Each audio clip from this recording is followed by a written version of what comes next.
Sokoto State Governor Aminu Tambo saying that he is confident that the Presidential Election Tribunal would restore the mandate of the PDP presidential candidate Atiku Abubakar as president of Nigeria. So the same optimism has been expressed by the Labour Party.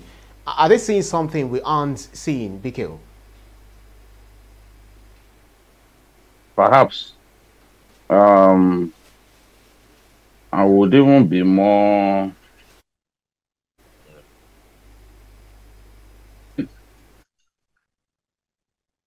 of I will find, let me put it this way, I will find it more believable when the PDP says that they can provide the facts that will enable the tribunal rule in their favor. I could be convinced to think that perhaps they have some cast iron evidence that the rest of us do not have access to. This is because the PDP came second in that presidential election.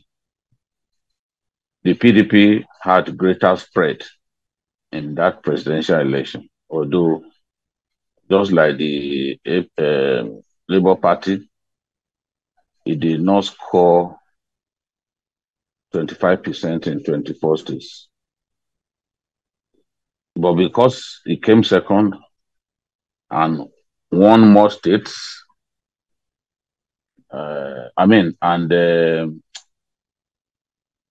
recorded more votes than the Labour Party.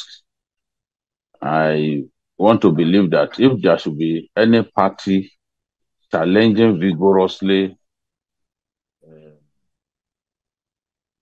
to have that election reviewed, perhaps have the election declared as having been won by a political party. I think that because the PDP came second, I could be led to believe that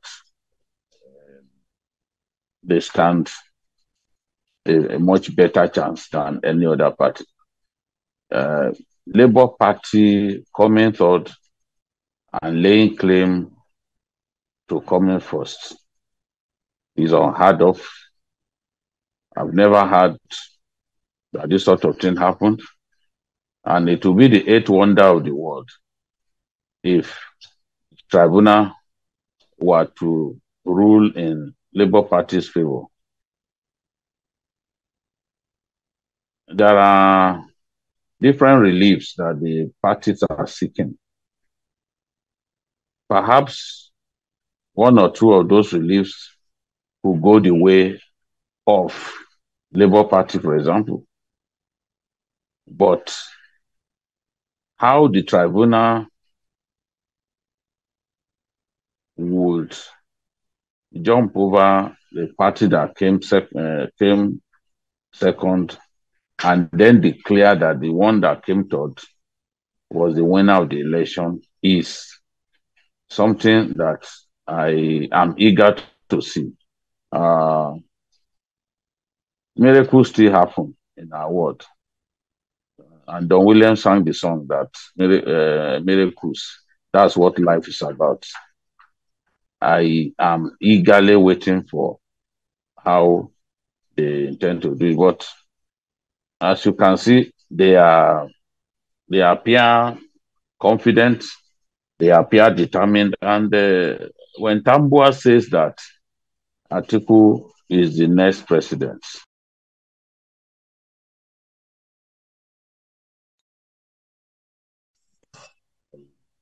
the swearing in of Asiwaju Bola Ahmed Tinubu, because I do not see anything that will stop Asiwaju Bola Ahmed Tinubu from being sworn in. Those who have gone to court seeking to stop the swearing in, I believe they are wasting their time. They are testing the waters. They are trying their luck. The Supreme Court in 2003, according to Mike Ahamba, Buhari's long-term lawyer, affirmed that those who have won elections, even if they have court cases, those court cases will not stop them from being sworn in. And that was why Dati Ahmed, Yusuf Dati Ahmed, the deputy to Peter Obi, got into the Senate through what was clearly election rigging. And ultimately, the real winner emerged through the Election Petitions Tribunal. And that, despite having spent about a year in the Senate, was sent packing. So these things happen. But to stop the inauguration, I do not see anyone succeeding in stopping the inauguration through a court of law. That inauguration has to take place because there is a problem that creates. If President Buhari has no right, no power to remain in office longer than the number of days allocated to him by the Constitution, that transition has to take place for the new president to take over. If the new president is sacked by the courts, then another one will be sworn in. But the inauguration will not be held up by any legal action. I know that a lot of people who hate Asiwaju Bola Ahmed Tinubu, what they want to see is for that inauguration to be hitched, to be stopped by every means possible. Some have gone to court, as we have seen, and they are even saying that the 25 that Abuja, Tinubu didn't get 25% in Abuja, and that for that reason, he's not legally elected.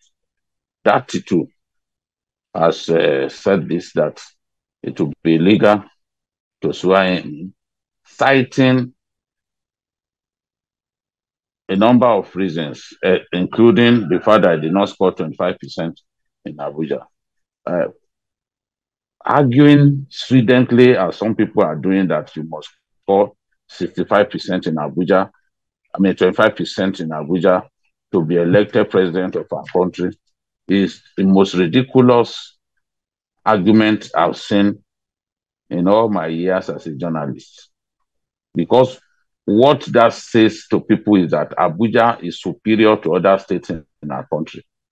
And there is no means by which Abuja is superior to the remaining 36 states of our country.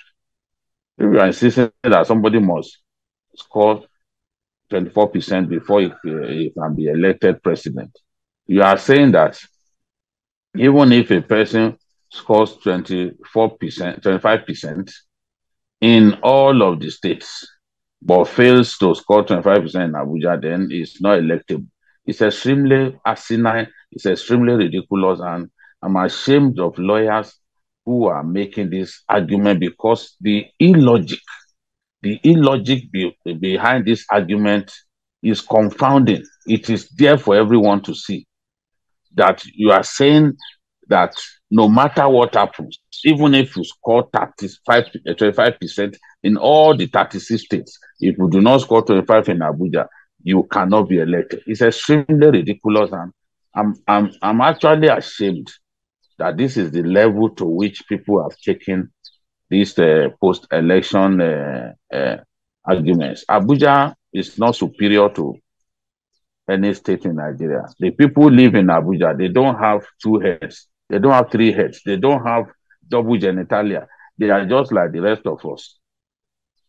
So the vote in Abuja, when it is cast, is not superior to the vote in Function or Potiskum or Iwo in Osun State. Neither is it superior to votes cast somewhere along the banks of River Niger in Kebbi State. So this is particularly confounding to me. But if Governor Tambuwal says Atiku is the next president, maybe he has facts that the rest of us do not have, and I will not sit here and dismiss his arguments.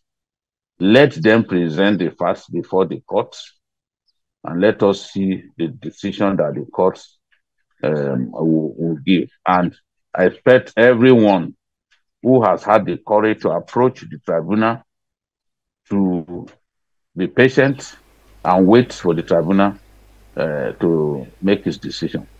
This is the least that we can do. The heating up of the polity has to end.